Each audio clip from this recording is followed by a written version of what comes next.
I'm going to rebroadcast this remarkable piece of audio into the public domain to my viewing audience, and any other audiences out there who find this in their lap.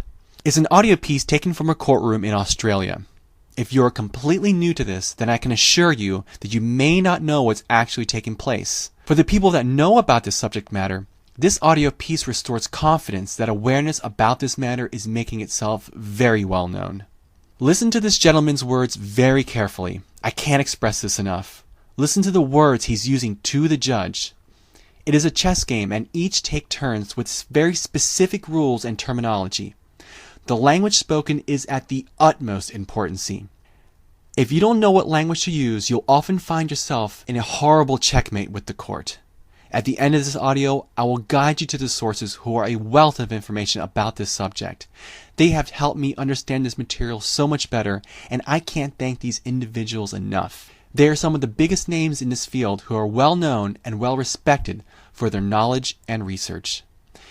It may take you a while to get a grasp of this new type of information, but once you begin to get it, a whole new dimension and a whole new world of information begins to open up to you.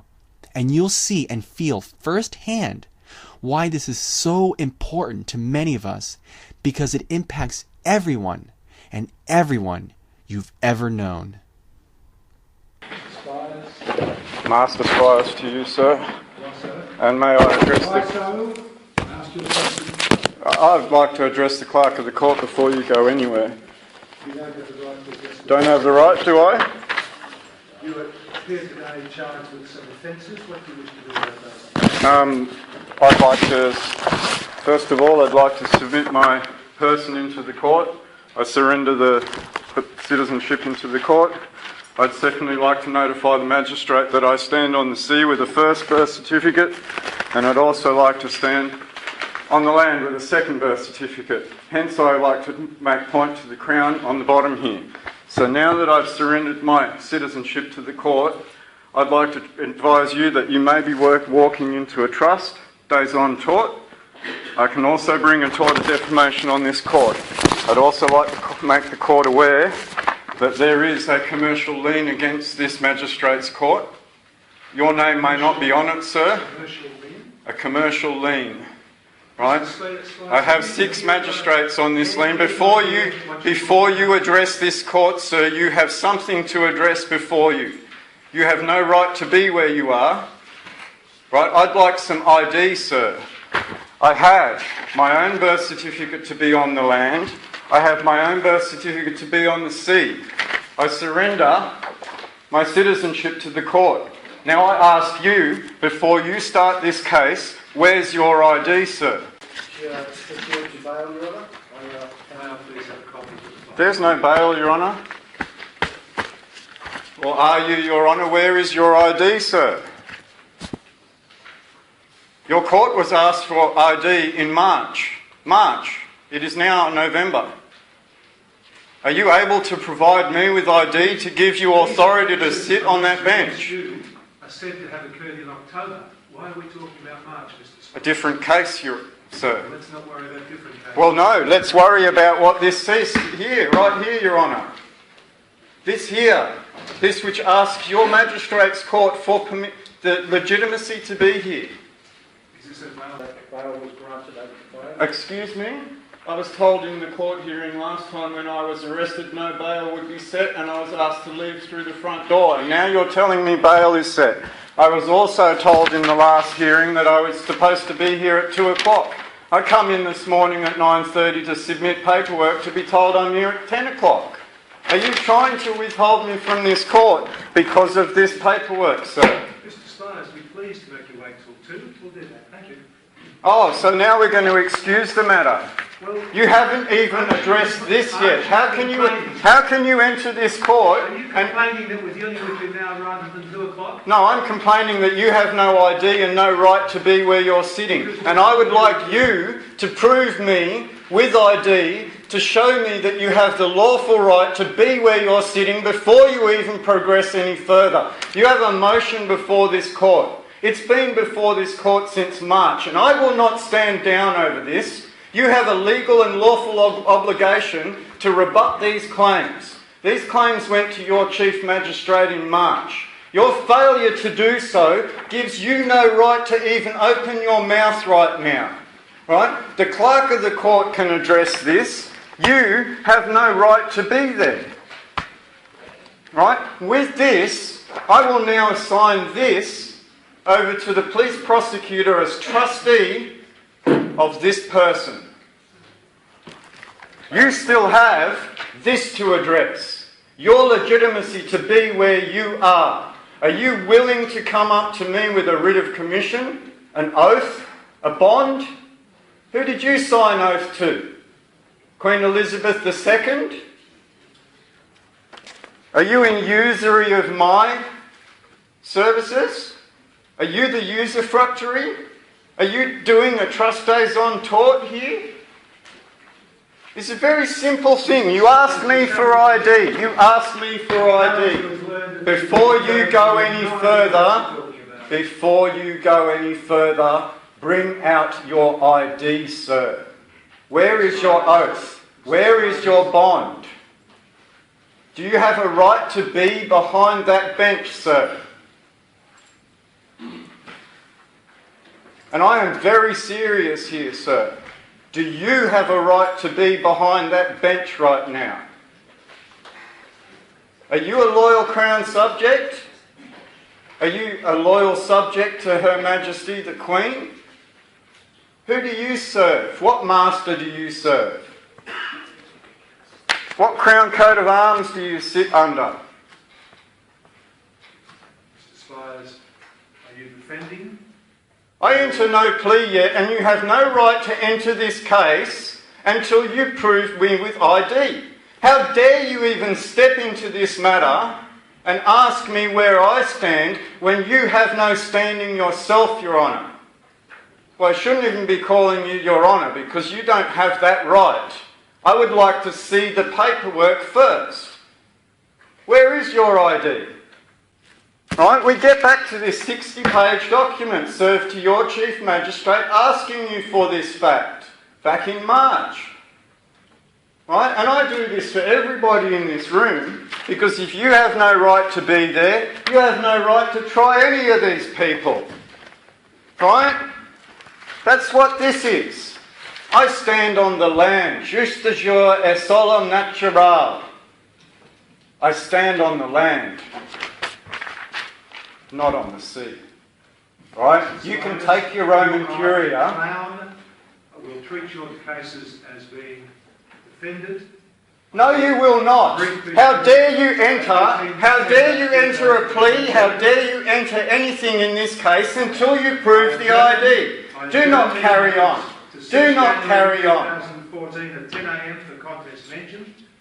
How dare you? This case was ordered dismissed the day after, and you're carrying on. You will not prove your ID to me.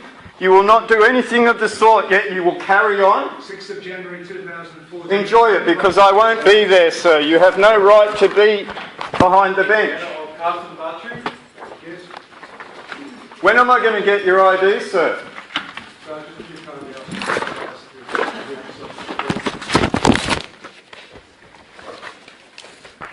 See, you forcibly remove me now. See you later. Nothing against you guys.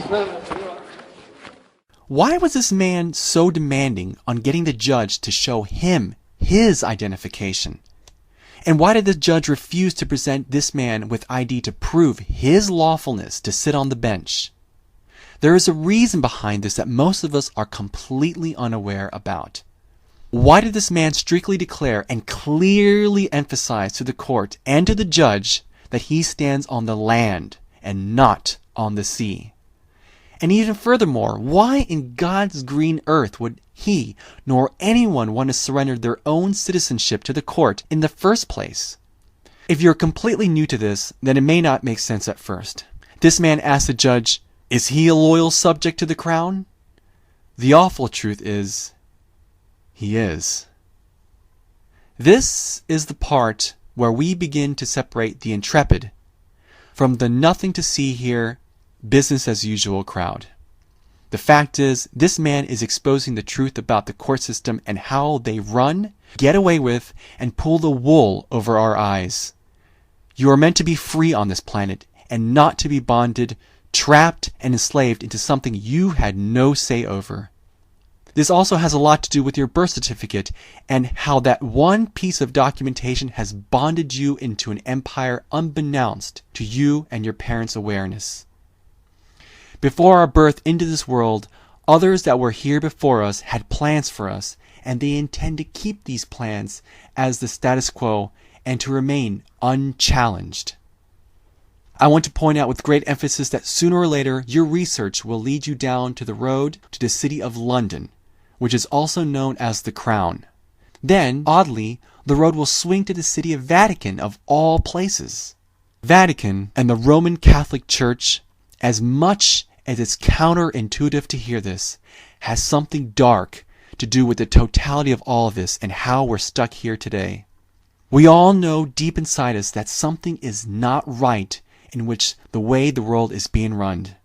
We all know it and we feel it all the time in our core. Something is completely off base with this, and this information is the ticket to understanding how we got here.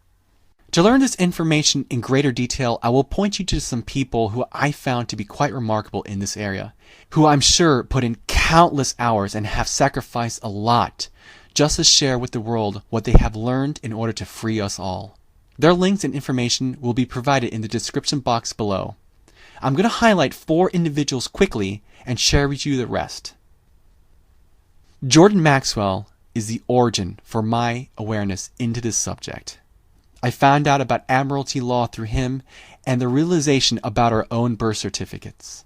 Also, his teachings on symbolism is truly remarkable. Kirk Hallenbach is someone I recently ran into. His video, Season of Treason, and his birth certificate video will give you a detailed history about America and how it, again, your birth certificate is crushingly important in all of this. Chris from the YouTube channel Barnun11970. I want to specifically point out his channel mainly because of one particular video he made a while back. It's a highly condensed video that encompasses some of the most vital information you'll need to be aware of.